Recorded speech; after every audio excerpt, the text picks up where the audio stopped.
Vous êtes-vous déjà demandé comment la sagesse ancienne peut ouvrir les portes de la prospérité moderne? Bienvenue à tous.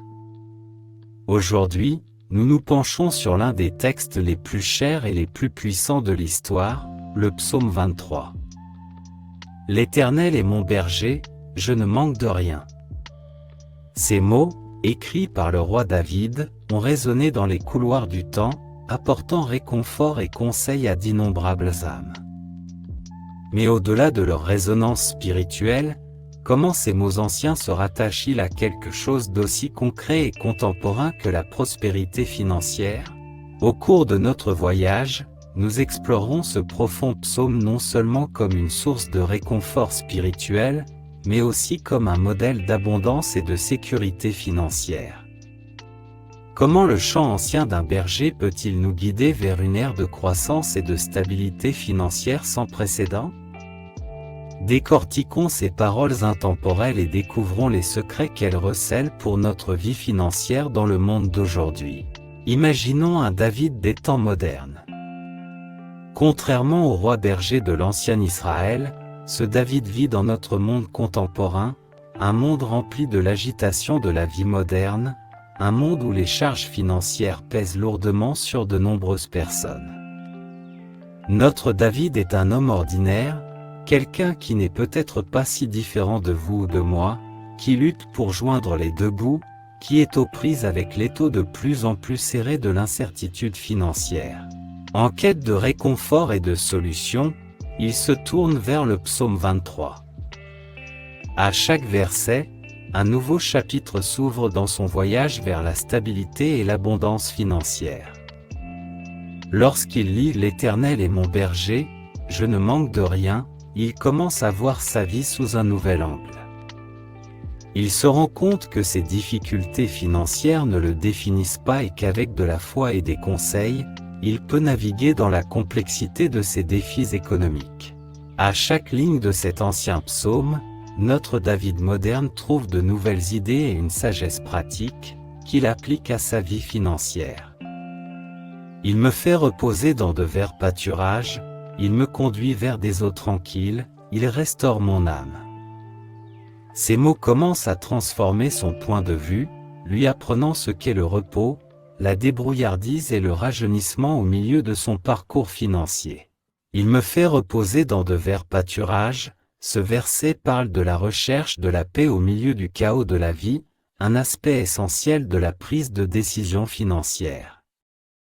Tout comme les verts pâturages offrent repos et nourriture aux moutons, il est essentiel de trouver un état d'esprit paisible pour faire des choix financiers judicieux.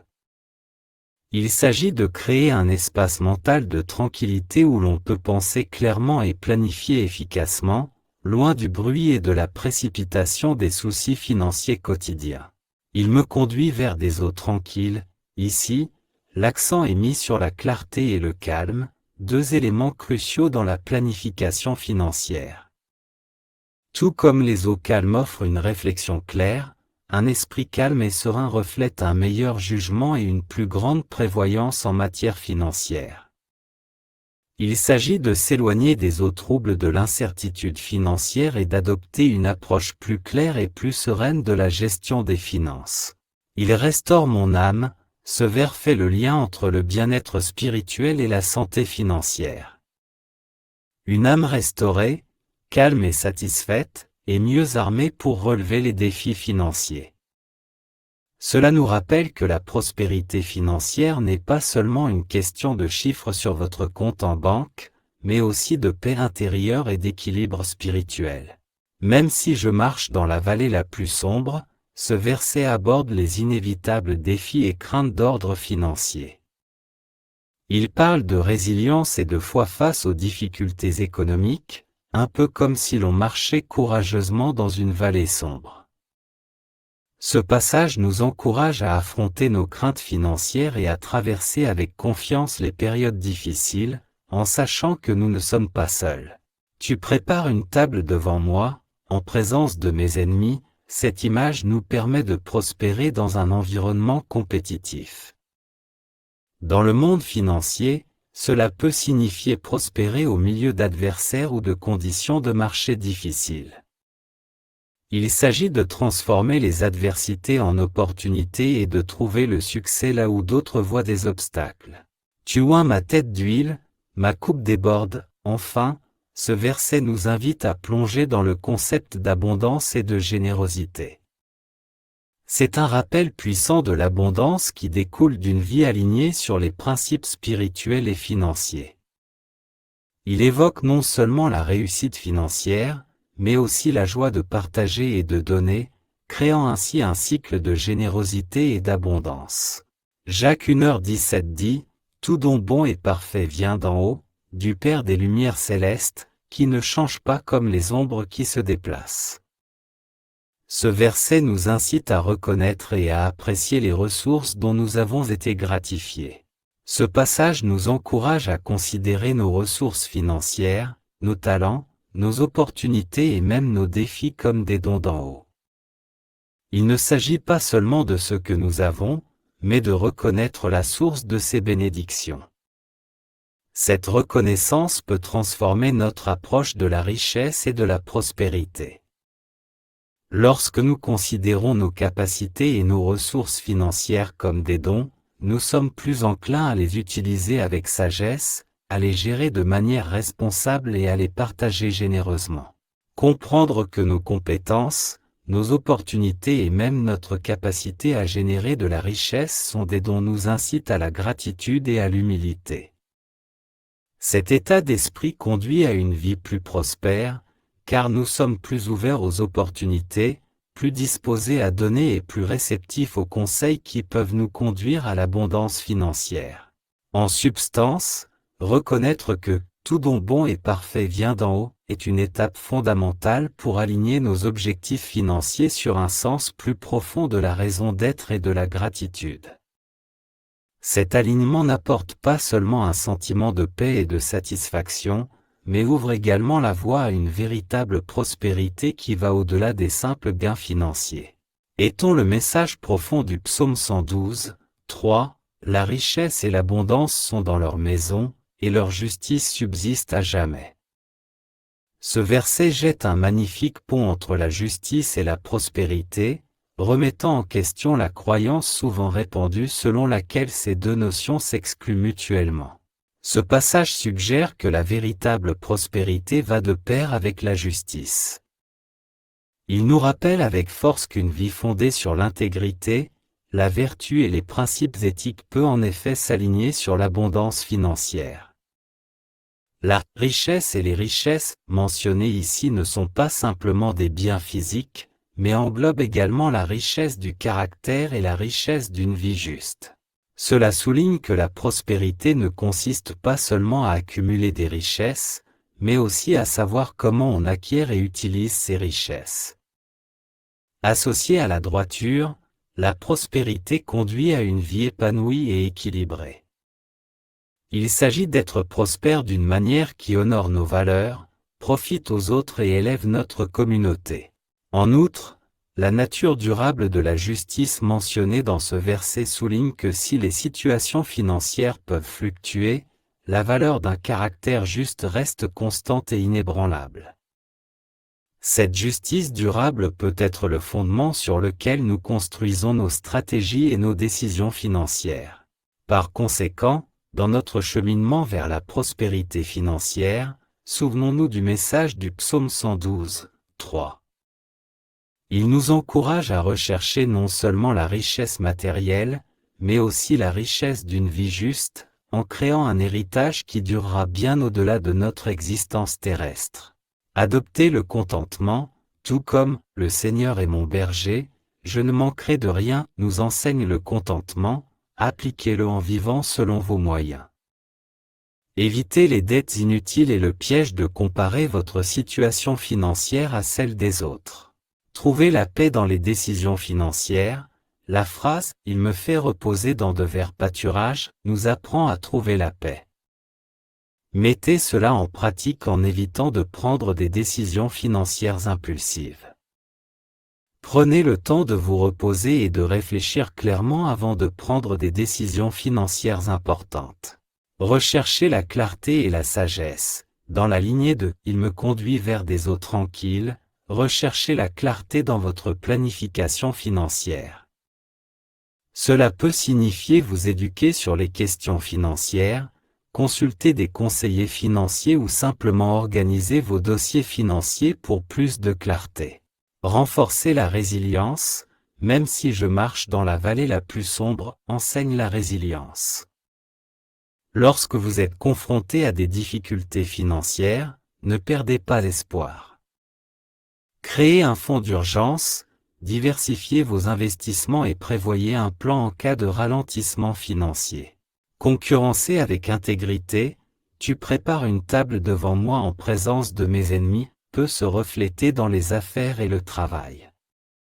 Participez à une concurrence loyale, respectez vos concurrents et recherchez des situations gagnant-gagnant. Cultivez la générosité, tu oins ma tête d'huile, ma coupe déborde, nous rappelle la joie de donner. Soyez généreux avec votre patrimoine, que ce soit en faisant des dons de charité, en aidant un ami dans le besoin ou en investissant dans votre communauté. Intégrez la droiture et la richesse, comme le suggère le psaume 112, 3, intégrez la droiture à votre quête de richesse. Cela signifie que vous devez faire preuve d'éthique dans vos transactions financières, de transparence dans vos pratiques commerciales et de responsabilité dans la gestion de vos ressources. Voyons maintenant l'histoire de personnes dont la vie a été transformée par leur foi et l'application de ces enseignements intemporels. Tout d'abord, rencontrons Sarah, propriétaire d'une petite entreprise au bord de la faillite. Dans ses heures les plus sombres, elle a trouvé du réconfort dans « L'Éternel est mon berger, je ne manquerai de rien ». S'appuyant sur ce principe, elle a restructuré son entreprise avec un sentiment renouvelé de confiance et de satisfaction. En appliquant les principes d'une gestion avisée et de pratiques éthiques, proches de la justice du psaume 112, 3, elle a non seulement sauvé son entreprise, mais l'a également vue prospérer. Ensuite, il y a l'histoire de Michael, un employé dans un secteur hautement compétitif. Michael se sentait souvent dépassé, comme s'il marchait dans la vallée la plus sombre. Cependant, en méditant sur le psaume 23, il a appris l'importance de maintenir l'intégrité et la résilience face aux défis. Cette nouvelle perspective l'a conduit à des solutions innovantes et à des relations respectueuses avec ses ennemis, ce qui lui a valu une promotion bien méritée et le respect dans son domaine. Considérons ensuite le parcours d'Anna, une mère célibataire qui a du mal à joindre les deux bouts. Le verset « Il me conduit vers des eaux tranquilles » est devenu son mantra. Elle a commencé à aborder ses finances avec plus de clarté et de sérénité, apprenant à établir un budget et à épargner efficacement. Grâce à sa foi et à l'application pratique de ces principes, elle a non seulement stabilisé sa situation financière, mais elle a également réussi à créer un avenir sûr pour ses enfants. Enfin, réfléchissons à l'expérience de David, sans lien de parenté avec le personnage biblique, qui a été inspiré par le vers « Tu as oint ma tête d'huile, ma coupe déborde ». Il y a vu un appel à la générosité. Malgré ses moyens limités, David a commencé à aider les personnes dans le besoin. Cet acte de générosité lui a ouvert des portes inattendues, qui lui ont permis de mener une carrière prospère et une vie épanouie. Ces histoires ne sont pas seulement des récits de réussite financière, elles témoignent de la puissance de la foi, de la résilience et de la droiture. Elles nous montrent comment les principes du psaume 23 peuvent nous guider dans notre cheminement vers la prospérité financière et le bien-être. Nous vous encourageons donc à partager votre expérience dans les commentaires ci-dessous. Comment le psaume 23 a-t-il influencé votre parcours financier? Avez-vous trouvé la paix et la prospérité grâce à ces principes? Peut-être avez-vous connu un moment où marcher dans la vallée la plus sombre vous a permis d'acquérir une sagesse ou une stabilité financière inattendue. Ou peut-être que le fait de vous coucher dans de verts pâturages apporter de la tranquillité à vos décisions financières. Quelle que soit votre histoire ou votre intuition, qu'elle soit grande ou petite, nous serions ravis de l'entendre. Vos expériences peuvent éclairer différents aspects de la résonance de ces mots anciens dans des contextes financiers modernes. De plus, en partageant votre parcours, vous participerez à une communauté de soutien et de sagesse, en aidant d'autres personnes qui pourraient se trouver sur des chemins similaires. Prenez donc un moment pour commenter ci-dessous. Dites-nous comment le psaume 23 a touché votre vie financière ou partagez vos réflexions sur ce texte intemporel. Votre contribution n'est pas seulement appréciée, elle est essentielle pour bâtir une communauté de foi, de sagesse et de prospérité. Engageons-nous, partageons et grandissons ensemble. Réunissons-nous maintenant dans un moment de prière, en quête de prospérité, de sagesse et de conseils divins, alors que nous réfléchissons aux paroles intemporelles du psaume 23. Père céleste, notre berger et notre guide, nous nous présentons devant toi le cœur plein de gratitude et d'espoir. Alors que nous traversons les complexités de notre vie financière, nous demandons ta sagesse et tes conseils, comme le promettent les paroles réconfortantes du psaume 23. Seigneur, conduis-nous vers les verts pâturages de la stabilité financière et de l'abondance. Au milieu des incertitudes de la vie, aide-nous à trouver la paix et le contentement dans ta provision. Accorde-nous la clarté et le calme nécessaires pour prendre de sages décisions financières, alors que nous cherchons à nous reposer près des eaux tranquilles. Restaure nos âmes, Seigneur, et renouvelle nos esprits. En période de difficultés financières, lorsque nous traversons les vallées les plus sombres, rappelle-nous que tu es avec nous, que ton bâton et ta houlette nous réconfortent et nous protègent. Aide-nous à affronter nos peurs avec foi, sachant qu'avec toi, nous pouvons surmonter tous les obstacles. Alors que nous naviguons dans des environnements compétitifs, prépare une table devant nous en présence de nos ennemis. Parfume nos efforts de tes bénédictions, et fais déborder nos coupes de ton abondance et de ta générosité. Nous te demandons de nous imprégner de justice, en alignant nos activités financières sur ta volonté et tes objectifs. Puissions-nous utiliser les richesses et les ressources dont tu nous bénis non seulement pour améliorer notre vie, mais aussi pour servir et élever les autres. En conclusion, nous avons confiance en ta promesse que la bonté et la miséricorde nous suivront tous les jours de notre vie. Nous remettons nos finances entre tes mains, confiants dans ta fidélité à nous guider et à nous pourvoir. Nous prions pour tout cela en ton saint nom. Amen. N'oubliez pas que la prospérité n'est pas qu'une question de richesse, il s'agit de trouver la paix, la guidance et l'abondance dans tous les aspects de la vie. Si vous avez trouvé de la valeur dans notre exploration d'aujourd'hui, envisagez de rejoindre notre communauté pour plus d'informations et de prières. Partagez cette vidéo avec ceux qui sont peut-être en train de traverser leur propre vallée financière.